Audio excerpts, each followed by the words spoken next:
Olá pessoal, hoje veremos a combinação baseada na cooperação entre várias peças. Nós vimos a peça separada só para ficar mais fácil de entender o potencial de cada peça. Mas o que acontece, normalmente são várias peças trabalhando juntas. Aí uma partida do Paul Morphy, 1849, contra o Alonso.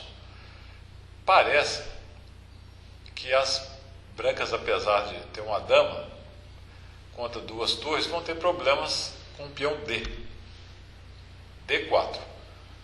Mas o Morphy vai conseguir fazer um ataque coordenado com a dama, peão de H4 e bispo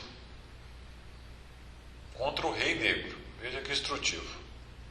H5, D3, dama G5.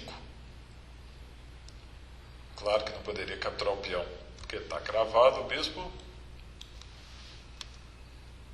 Torre D8, planejando o avanço aqui com a vitória certa, mas estava tudo calculado pelo Morphy.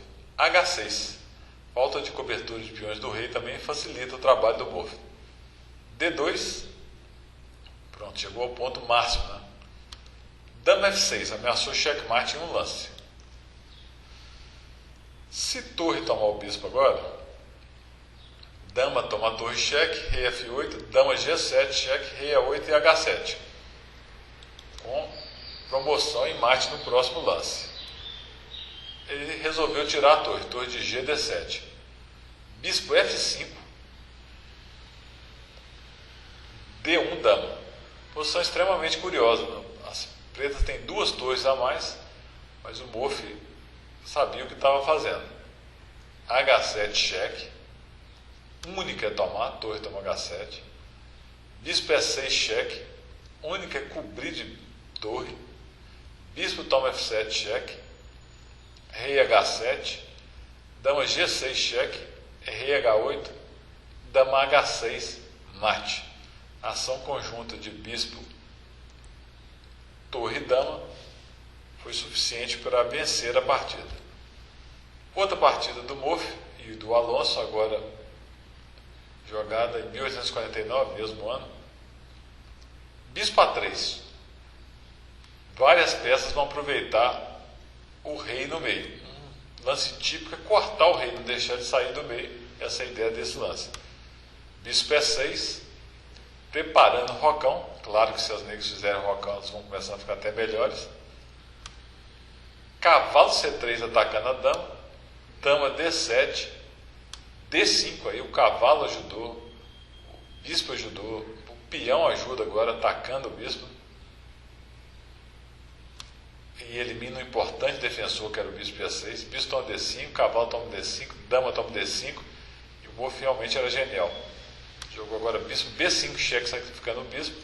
Claro que não pode cobrir que dama toma D5, ganha a dama, que o peão está cravado. Então o Alonso jogou dama toma bispo, torre A1, cheque, cavalo E7, torre B1. A melhor defesa agora é sacrificar a dama. Mas o Alonso resolveu jogar dama A6. Um lance bem feio aqui. Claro, não quis sacrificar a dama contra o Morphy, mas era a melhor opção, porque agora ele vai levar mate com torre toma E7, cheque, coordenando com o bispo de A3. Rei F8, dama D5, entra a dama no ataque ameaçando mate. Dama C4, tentando evitar. Torre F7, cheque, rei G8. E olha que fantástico esse lance. Torre F8, cheque, é cheque de torre. E cheque é descoberto de dama, checkmate. Muito bonito. Então, vou mostrar para vocês rapidinho a questão da coordenação entre as peças. Uma partida do Kasparov com o Tal, jogada em 1987. Lembrando que o Tal já estava bem velhinho aí, no final de carreira, mas é porque é uma partida muito instrutiva. D4, cavalo F6, C4, E6, cavalo C3, bispo B4, conhecida defesa niso-índia. E3, roque, bispo D3, D5, C toma D5, E toma D5, cavalo de G2, C5, roque, cavalo C6, A3, C toma D4, Aqui o Kasparov jogou toma D4. Se tomasse o bispo, você toma o B4, claro, o tal ia tomar o cavalo. Ia para outra linha diferente. Preferiu tomar em toma D4. Bispo toma C3. E o Kasparov fez um lance interessante. Muito tomaria de cavalo aí para não criar debilidade de peões. O Kasparov tomou de peão, mantendo o centro forte, que é o prelúdio essencial para o ataque na ala. Cavalo E7, esse foi o primeiro pequeno erro do tal, que é jogar bispo F5, trocando o poderoso bispo do Kasparov, mas aqui era melhor jogar bispo G4. Segundo comentário do Nikitin, que era o treinador do Kasparov. Cavalo E7, dama C2, bispo D7, bispo G5, cavalo G6, F4, H6, bispo toma F6, dama toma F6, e mais um lance surpreendente do Kasparov. Ele joga F5, travando a diagonal que teoricamente ele poderia atacar. Mas ele fez isso porque a dama não é uma boa bloqueadora. Então ele confia que vai tirar a dama facilmente dali, como a gente vai ver. Cavalo E7, cavalo G3, já dá para ver a ideia dele aqui claramente, né? Cavalo C8, a dama estava meio presa em F6, né? Então o tal está tentando manobrar suas peças aí para melhorar um pouco a coisa. Torre F4, cavalo D6, dama F2, torre de F8, cavalo H5. Agora a dama tem que sair de F6 e ao mesmo tempo o cavalo libera a casa G3 para a dama. Dama D8, o Kasparov também um super gênio no auge da forma dele em 87, sacrificou, cavalo toma G7.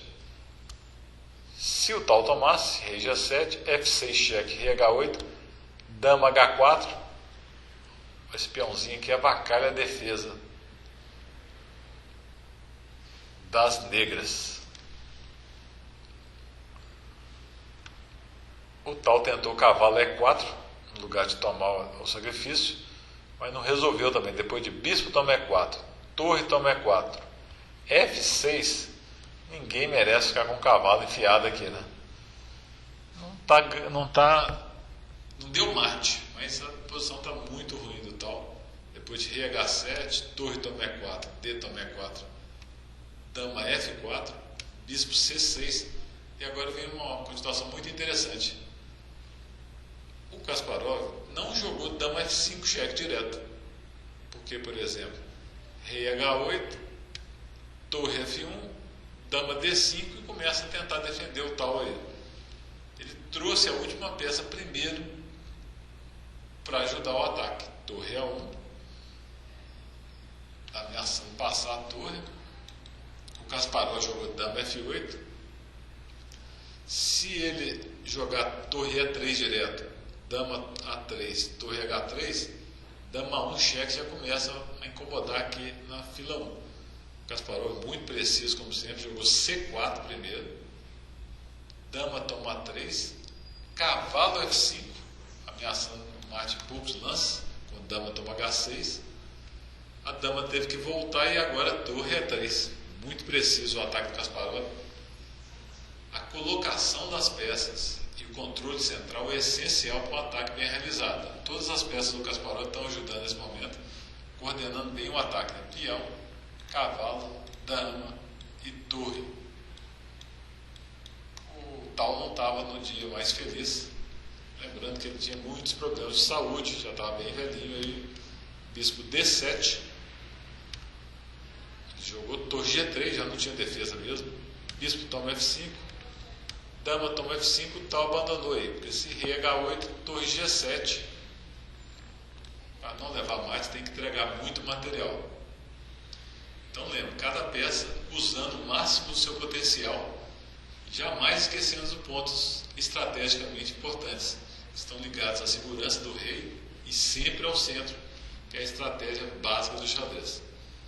Muito obrigado por assistir essa videoaula e até a próxima.